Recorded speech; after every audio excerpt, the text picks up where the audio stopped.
Hi welcome to Sri Mallika's kitchen. ఈ ఛానల్ని ఆదరించిన ప్రతి ఒక్కరికి మా హృదయపూర్వక నమస్కారములు. ఇవాళ చాలా అంటే చాలా మంచి రెసిపీతో మీ ముందుకు వచ్చాను. చాలా బాగుందండి. అదేమిటంటే చికెన్ కర్రీ. చికెన్ కర్రీని ఈ విధంగా ఒక్కసారి చేసి టేస్ట్ చూడండి. దేనిలోకైనా సరే టేస్ట్ చాలా అంటే చాలా బాగుందండి. వేడి వేడి అన్నంలోకైనా సరే, చపాతీలోకైనా సరే, ఇంకా బిర్యానీ చేసిన, పులావ్ చేసిన, ఏది చేసినా కానీ దాని పక్కనేది సూపర్ అంటే సూపర్ టేస్టీగా ఉందండి. ఎలా చేయాలో మన కిచెన్లోకి వెళ్దాం. ముందుగా స్టవ్ మీద ప్యాన్ ఒకటి పెట్టుకొని దాంట్లో కాస్త ఆయిల్ వేసుకొని అది ఒక 2 టేబుల్ స్పూన్ల వరకు వేసి ఆ తర్వాత కొద్దిగా జీరా వేసుకుందామండి, సాజీరా. తర్వాత చెక్క, లవంగ, యాలకులు, స్టార్ పువ్వు ఇవన్నీ కూడా కాస్త వేసుకునేసి ఇప్పుడు కొంచెం కట్ చేసిన పచ్చిమిరపకాయలు ఒక 3 పచ్చిమిరపకాయల వరకు అందులో వేసి ఇలా కాస్త బాగా ఫ్రై చేసుకోవాలండి. ఇలా వీటిని మనం బాగా ఫ్రై చేసిన తర్వాత ఇప్పుడు కట్ చేసిన ఆనియన్ కూడా అందులో వేసుకుందాం. నేనైతే దాదాపు ఒక 3 ఉల్లిగడ్డల్ని చిన్నగా సన్నగా కట్ చేసి దీంట్లో వేసేసి ఇప్పుడు నేను ఇలా కలుపుతూనే దీన్ని బాగా ఫ్రై చేయాలండి. ఓకేనా. ఇది గోల్డెన్ బ్రౌన్ కలర్ వచ్చేంత వరకు వీటిని మనం బాగా ఫ్రై చేసుకోవాలి. ఈ విధంగా అంటే బాగా గోల్డెన్ బ్రౌన్ కలర్ ఈ టైప్లో వచ్చిన తర్వాత ఇప్పుడు మనం ఫ్రెష్గా చికెన్ని రెడీ చేసి పెట్టుకొని ఆ చికెన్ తెచ్చిన తర్వాత శుభ్రంగా కడిగి నీరు పోయేంత వరకు వడవనిచ్చి ఆ తర్వాత ఆ చికెన్ని మనం ఫ్రెష్గా దీంట్లో వేసుకోవాలి. అది నేను దాదాపు 3/4 కిలో తీసుకున్నానండి. అంటే 750 గ్రాములు చికెన్ తీసుకున్నా.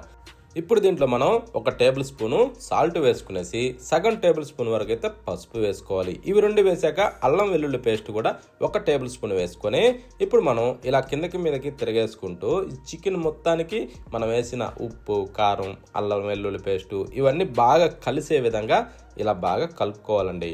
దీన్ని ప్రతి ఒక్క ముక్కకి పట్టే విధంగా కలిపిన తర్వాత ఇప్పుడు మూత పెట్టి దాదాపు ఒక 6 నుంచి 8 నిమిషాల సేపు అయితే బాగా ఇలా డమ్ అనగనివ్వాలండి. డమ్ అనగనిస్తే అప్పుడేమవుద్దంటే నీరు అన్నది రిలీజ్ అయ్యి మళ్ళా కూడా పీల్చుకుంటాయి ఆ సమయంలోపు. ఓకేనా. ఒకవేళ డౌట్ ఉంటే మధ్య మధ్యలో కూడా అలా తిరగేసుకొని ఇప్పుడు స్పైసీ తగ్గట్టుగా కారం వేసుకుందాం. కారం వేసాక ఇప్పుడు ధనియాల పొడి 1 టేబుల్ స్పూన్ వేసుకునేసి ఇప్పుడు ఇవి రెండింటిని కూడా ఇలా కలుపుతూనే ప్రతి ఒక్క ముక్కకి పట్టే విధంగా మనం ఈ టైప్లో బాగా కలుపుతూ తిరగేసుకోవాలండి. ఇప్పుడు ఈ విధంగా మనం కలుపుతూ బాగా ఫ్రై చేసుకునేటప్పుడు కొంచెం మంట లోలో లేదా మీడియంలో అడ్జస్ట్ చేసుకుంటూ ఈ టైప్ మనం ఒక 2-3 నిమిషాల పాటు అయితే దీన్ని బాగా ఫ్రై చేసుకోవాలండి. అప్పుడే ప్రతి ఒక్క ముక్క కూడా దీన్ని బాగా పీల్చుకునేసి టేస్ట్ చాలా అంటే చాలా బాగుంటుంది. ఇంతే అండి. ఈ టైప్లో చాలా ఈజీగా చికెన్ కర్రీ చేసుకోవచ్చండి. ఇంకా ఈ టైప్లో ఉన్నప్పుడు ఈ టైంలో కానీ ఒక పీస్ తీసుకొని తిని చూడండి, ఎంత రుచిగా ఉంటుందంటే అంత రుచిగా ఉంటుంది. ఓకేనా. ఇది కర్రీ కొరకు కాబట్టి ఇప్పుడు మీదకించి ఒక చిన్న కప్పు పెరుగు వేసుకునేసి ఆ తర్వాత ఇలా బాగా కిందకి మీదకి తిరిగేసుకుంటూ బాగా కలుపుకోవాలండి. ఇది కొంచెం స్వీట్గా గడ్డలు కట్టకుండా కలుపుకోవాలండి. ఓకేనా. ఇది ఈ టైప్లో బాగా తిరిగేసుకుంటూ ఇది కొంచెం నెయ్యిలాగా మారే విధంగా మనం ఈ పెరుగును బాగా కలుపుకోవాలి. ఈ విధంగా ఏంటంటే మనం దీన్ని కానీ తయారు చేసామంటే టేస్ట్ చాలా అంటే చాలా బాగుంటుందండి.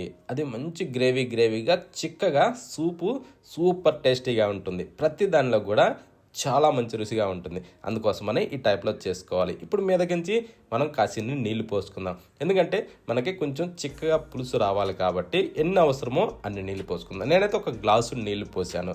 పోసాక కాస్త అలా మిక్స్ చేసుకునేసి ఇప్పుడు మనం ఏం చేద్దామంటే సాల్ట్ సరిపోయిందా లేదా అన్నది ఒక్కసారి అలా చెక్ చేసుకునేసి దానికి తగ్గట్టుగా సాల్ట్ వేసుకోవాలి. రుచికి సరిపడా సాల్ట్ వేసిన తర్వాత ఇప్పుడు కాస్త అలా మిక్స్ చేసుకునేసి దీన్ని ఇప్పుడు మూత పెట్టి మరి కాసేపు అయితే బాగా ఉడికించుకోవాలి. అది దాదాపు ఒక 4 నుంచి 6 నిమిషాల సేపు. అప్పుడేమవుతుందంటే మనం పోసిన నీళ్ళు ఇలా బాగా చిక్కబడి మంచి గ్రేవీగా సూపుగా సూపర్గా వస్తుందండి. ఓకేనా. ఇది ఇంకా కొంచెం ఆరే కొద్దీ మరీ చిక్కబడుతుంది. ఇప్పుడు దీని మీద కాస్తంత గరం మసాలా వేసుకునేసి కాస్త అలా మిక్స్ చేసి మరి కొద్దిగా ఒక 2 నిమిషాల పాటు అయితే కొద్దిగా ఈ గరం మసాలాని దాన్ని ఇనకనివ్వాలి. అప్పుడే దీనికి ఇంకా సూపర్ అండ్ టేస్టీ వస్తుంది. ఓకేనా. ఈ టైప్ వచ్చిన తర్వాత ఇప్పుడు మనం మీదకించాలా కొత్తిమీరని చల్లేసుకుందాం. కొత్తిమీరని చల్లిన తర్వాత ఇప్పుడు కాస్త అలా తిరిగేసుకునేసి ఒక్కసారి టేస్ట్ చూసి ఎలా ఉందన్నది ఇక స్టవ్ ఆఫ్ చేసి సర్వ్ చేసుకొని వేడి వేడిగా తినడమేనండి.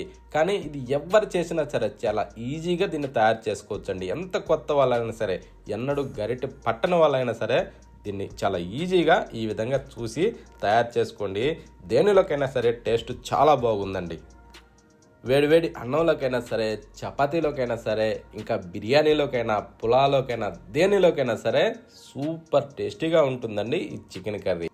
ఈ విధంగా ఒక్కసారి ట్రై చేసిన వాళ్ళు ఎవరైనా సరే ఎప్పుడు చికెన్ తీసుకొచ్చినా సేమ్ ఇదే విధంగా చేసుకుని తింటారండి. టేస్ట్ అంత బాగుంది. ప్రతి ఒక్కరూ ఖచ్చితంగా ట్రై చేస్తారని అనుకుంటున్నాను. మంచి సూపర్ టేస్టీ అయిన చికెన్ కర్రీ అండి. చాలా అంటే చాలా బాగుంది. ప్రతి ఒక్కరూ ఖచ్చితంగా ట్రై చేయండి.